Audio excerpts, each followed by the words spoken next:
คนอย่างคุณเซนคนอย่างคุณมาเน็ตเขามี DNA เดียวกันคือมนุษย์โดยจีฮอนซานมนุษย์โดยจีฮอนมานาคือมี DNA ជាមួយគ្នាสามารถเข้าใจอะไรที่คนปกติสามารถเข้าใจได้គឺថាគ្មានយល់សាច់គេហៅថាគ្មានយល់អីដូចជាមនុស្ស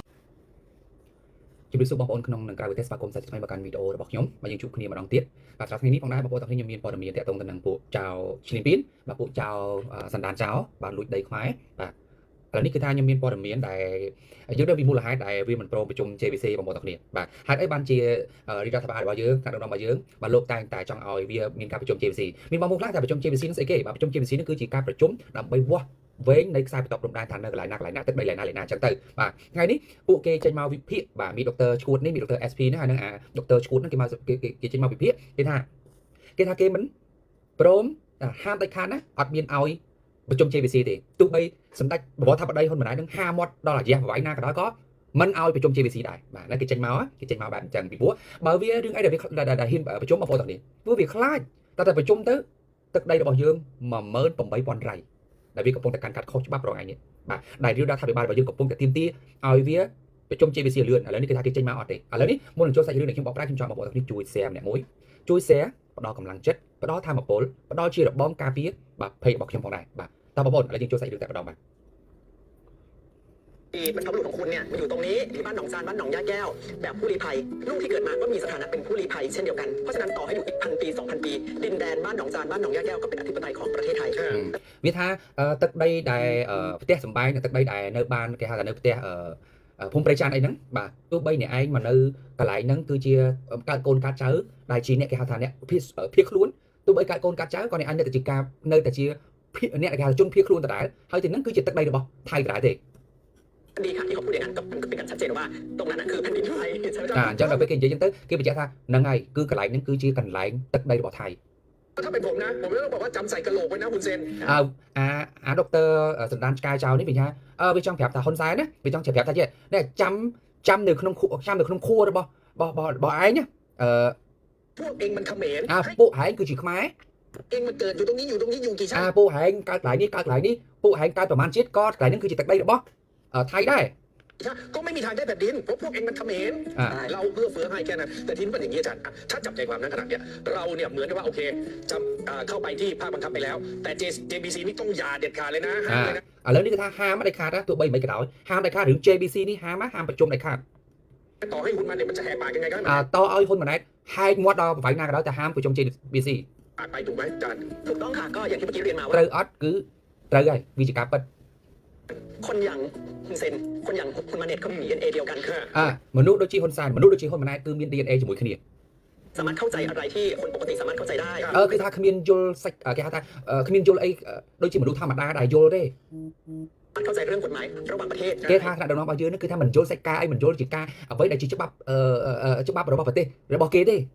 អូមានតែពួកវាទេដែលយល់เหรอมีพวกมึงเหรอที่รู้ว่าอะไรนะกฎหมายของประเทศอะพวกมึงนะพวกมึงขโมยของคนอื่นนะพวกมึงรู้ชัดเจนเลยเหรอดูจากอะไรก็ที่เคยยกตัวอย่างมาบ่อยๆก็คือเอาแค่อนุสัญญาออตตาวาตัวเองเนี่ยเข้าในอนุสัญญาออตตาวาแล้วก็ลงนามในสัตยาบันด้วยว่าจะไม่มีการใช้ทุ่นระเบิดสังหารแต่รายงานของ UN ชัดเจนว่าตั้งแต่ที่ประเทศกัมพูชาในลงนามมาใช้ทุ่นระเบิดมาตลอดซึ่งก็เห็นได้ชัดว่าเขาเป็นคนที่ไม่รู้เหนือรู้ใต้ไม่รู้อะไรควรอะไรไม่ควรไม่รู้ธรรมเนียมปฏิบัติระหว่างประเทศเลยใช่ไหมคะវាថាយើងនៅថ្នាក់ដឹកនាំរបស់យើងគឺថាប្រើច្បាប់ខុសគឺថាប្រើគេហៅមីនណាបាទប្រើមីនខុសច្បាប់គឺថាមិនយល់អីតទៅសោះនៅតែប្រើទោះបី UN ចោះទៅពិនិត្យហើយនៅតែឃើញថាយើងនឹងប្រើមីนហ្នឹងគឺដាក់ខុសច្បាប់แต่ตรงจุดนี้ก็ทางรัฐบาลไทยก็ชัดเจนครับเขาบอกว่าจริงๆเราก็ไม่ได้มีความจำเป็นที่จะต้องไปฟังอะไรประเทศกัมพูชาเพราะเราไม่ใช่ประเทศเมืองคือគឺថាយើងមិនត្រូវការស្ដាប់អីប្រទេសខ្មែរផងពីព្រោះប្រទេសខ្មែរវាគ្មានស្អីប្រទេសដែលជឿនលឿនអីហងคือแม้ขนาดนี้นะคะผมเห็นด้วยกับอาจารย์นะเอาเขตแดนทางบกก่อนเราตอนนี้เรายึดอยู่แล้วหลายที่គឺថាឥឡូវនេះថាខ្ញុំយកឃើញដូចអ្នកគ្រូអញ្ចឹងដែរអញ្ចឹងទៅខ្ញុំរៀបរាប់អំពីខ្សែបន្តព្រំដែននៅលើកុកសិនยึดของเราคืนมาឥឡូវយើងដើមរបស់យើងត្រឡប់មកវិញហើយយើងយករបស់យើងត្រឡប់មកវិញហើយទុយมันไม่ใช่ของพวกมึงหรอกเป็นขโมยเจ้าที่เราก็เตะเขาออกไปแล้วเราก็เข้าไปรับนิดหน่อยด้วยเราเหนือกว่าขนาดนี้ให้มันจะเอาสมมติเราบอกไม่พูดไม่คุยแล้วจะมีគឺថាឥឡូវនេះគឺថាយើងបានយកត្រឡប់មកវិញហើយអញ្ចឹងយើងមិនបាច់ចាំនិយាយយើងមិនបាច់ចាំស្អីទាំងអស់យើងមិនបាច់ចាំនិយាយមិនបាច់ចាំអីមិនខ្លាចអីទាំងអស់ไม่เห็นต้องไปแคร์ต่างชาติใดๆយើងមិនទៅ care ស្អីអន្តរជាតិស្អីប្រទេសណាមិន care អីទៅ care អី คะว่าตอนนี้หลังจากที่ทหารไทยได้พลีชีพถึง42นาย បន្ទាប់ពីតាហ៊ានថៃលះបង់ជីវិត42នាក់ទៅហើយដើម្បីទៅតាមទឹកដីត្រឡប់មកវិញ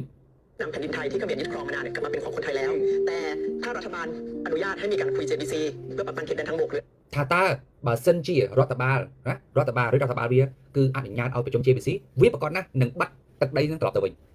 RBC หรือ GBC อะไรก็แล้วแต่เนี่ยนั่นก็หมายความว่าท้ายที่สุดแล้วประเทศไทยจะต้องเสียแผ่นดินไทยไม่ว่าจุดใดจุดหนึ่งให้กับประเทศกัมพูชานั่นเองก็ตรงจุดเนี้ยจริงๆแล้วเนี่ยถ้าทำอย่างนั้นก็คือเป็นรัฐบาลขายชาตินั่นเอง បើធ្វើអញ្ចឹងបើសិនជាប្រជុំបាត់កន្លែងប្រជុំហើយនឹងអាចប្រគល់ឲ្យខ្មែរវិញបាត់កន្លែងនេះកន្លែងនេះចំណុចនេះនេះបញ្ជាក់ថារាជរដ្ឋាភិបាលហ្នឹងគឺលុជាតិ ท่านยังไม่ได้ทำนะ คือถ้ามีคุยเนี่ยยังไงต้องมีเสีย ใช่ ยังไงต้องมีเสีย ចុះបើសិនជាយើងនិយាយបើយើងនិយាយប្រជុំយ៉ាងណាក៏យើងត្រូវបាត់បង់ដែរមែនទេយើងបាត់បង់អានេះមិនមែនឆាយของพวกมึงเป็นขโมยពីតែបាត់បង់ឲ្យ